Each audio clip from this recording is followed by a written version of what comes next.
mengkafirkan orang. Silakan baca kitab yang untuk memiliki itu. Ya. Nggak ada itu kekafiran, mengkafirkan orang, mudah-mudah membid'ahkan orang, ya. Dan belum pernah kitab itu saya temukan dari orang-orang kelompok dengan antum. Itu tidak pernah lahir kita seperti itu yang betul-betul membentengi umat dari fikir takfir. Itu mana? Ada nggak tulisan? Saya ingin satu lah, dua, tiga lah. Kitab-kitab yang tulis oleh kelompok yang biasa bicara Wahabi tentang masalah takfir.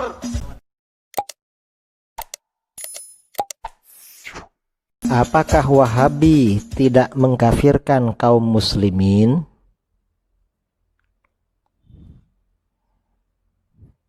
Orang Wahabi berkata, kami tidak mengkafirkan kaum muslimin. Mana buktinya bahwa kami mengkafirkan kaum muslimin?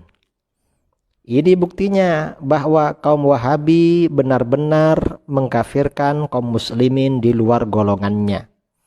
Dan bukti-bukti ini terdapat di dalam kitab-kitab yang ditulis oleh para ulama Wahabi dan mereka terbitkan sendiri.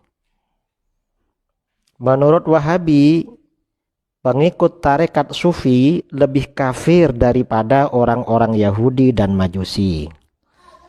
Ini ada kitab berjudul Al-Majmu'ul Mufid min Aqidatit Tauhid, karangan Ali bin Muhammad bin Sinan, yang diterbitkan oleh Maktabah Darul Fikr Al-Madinah Al-Munawwarah.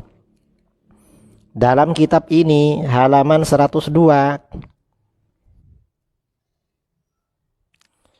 wahai kaum muslimin, keislaman kalian tidak akan berguna kecuali apabila kalian mendeklarasikan perang habis-habisan melawan tarekat-tarekat sufi, membinasakannya, lalu mengeluarkannya dari sekitar kalian, dari hati, dari majelis-majelis, tempat-tempat pertemuan, masjid-masjid, dan dari pojok-pojok kalian.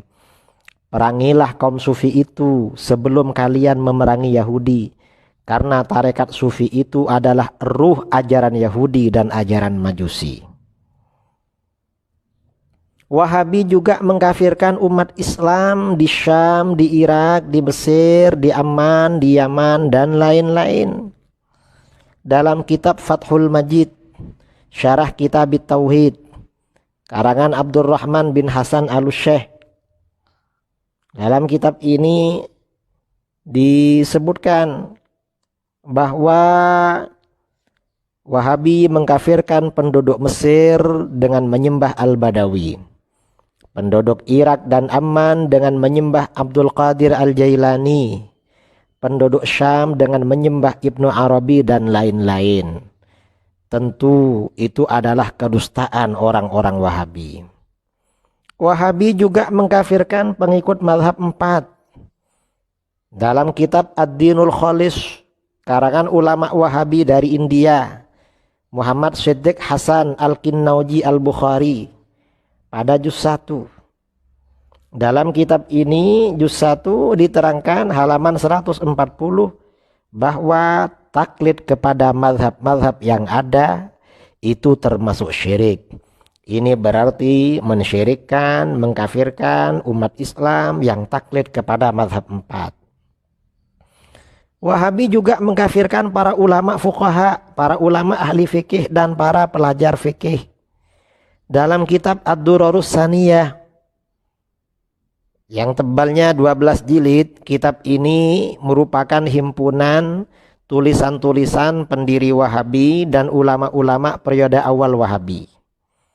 Dalam kitab Ad-Durarus Saniyah ini, pendiri Wahabi berkata, ilmu fikih itu ilmu syirik.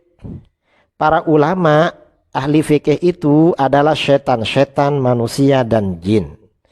Ilmu fikih harus ditinggalkan.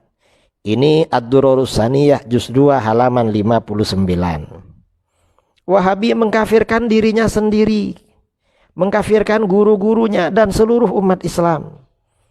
Dalam kitab Ad-Durarus Saniyah, pendiri Wahabi berkata bahwa sebelum membuat ajaran baru, ia sendiri tidak mengerti makna kalimat tauhid, makna kalimat la ilaha illallah Muhammadur Rasulullah dan tidak mengerti Islam. Artinya dia belum Islam, masih kafir. Lalu kata dia, guru-gurunya tidak mengerti. Guru-gurunya juga tidak mengerti makna la ilaha illallah Muhammadur Rasulullah dan tidak mengerti Islam. Artinya guru-gurunya itu kafir karena tidak mengerti la ilaha illallah Muhammadur Rasulullah. Bahkan seluruh ulama selain dirinya juga tidak mengerti hal tersebut. Ini diterangkan di dalam kitab Ad-Durrurus Saniyah juz 10 halaman 51. Ini artinya apa? Wahabi itu sejak pendirinya adalah orang-orang yang takabur, orang-orang yang sombong. Merasa dirinya Islam, mengerti makna kalimat tauhid la ilaha illallah Muhammadur Rasulullah, dan menganggap orang-orang di luar dirinya tidak mengerti agama. Ini orang-orang Wahabi. Karenanya jangan heran kalau Anda menjumpai orang-orang Wahabi mengkafirkan gurunya, memusuhi orang tuanya, mengkafirkan keluarganya. Itu memang ajaran dari guru-guru mereka. Saudara-saudara, hati-hati dengan Wahabi. Jaga keluarga Anda dari Wahabi. Jangan sampai belajar kepada Wahabi. Mengapa? Khawatir ketularan ajaran Wahabi, lalu merendah-rendahkan, memaki-maki, mensyirik-syirikkan, mengkafirkan umat Islam di luar golongannya. Peringatan Rasulullah Shallallahu Alaihi Wasallam. An Hudzaifah radhiyallahu an, diriwayatkan dari Hudzaifah radhiyallahu an qal, beliau berkata, qala Rasulullah Shallallahu Alaihi Wasallam, Rasulullah Shallallahu Alaihi Wasallam bersabda, inna mimma atakhawwafu alaikum rajulan qara'al Qur'an hatta idza ru'iyat bahjatuhu alaihi wa kana rid'an lil Islam ghayyarahu ila ma syaa Allah fansalakha minhu wa nabadhahu wara'a dhahrihi wa sa'a ala jarihi bis-sayf wa ramahu bisyirki. Qala qultu ya nabiyallah ayyuhuma awla bisyirki al-marmiyu awir rami? Qal balir rami. Sesungguhnya sesuatu yang aku takutkan atas kalian adalah seorang laki-laki yang membaca Al-Quran, sehingga setelah ia kelihatan indah karena Al-Quran dan menjadi penolong agama Islam, ia merubahnya pada apa yang telah menjadi kehendak Allah. Ia melepaskan dirinya dari Al-Quran, melemparkannya ke belakang, dan menyerang tetangganya dengan pedang dengan alasan telah syirik. Aku bertanya, wahai Nabi Allah, siapakah di antara keduanya yang lebih berhak menyandang kesyirikan? Yang dituduh syirik atau yang menuduh?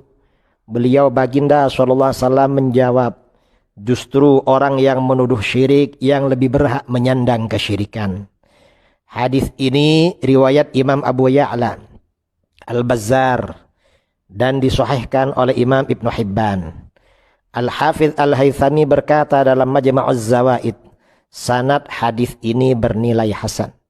Al-Hafidh Ibnu Katsir berkata dalam tafsirnya, sanad hadis ini bernilai jayyid atau istimewa. Artinya apa?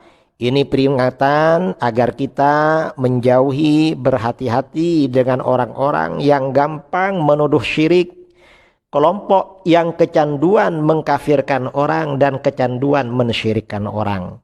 Siapa mereka? Mereka adalah golongan Wahabi.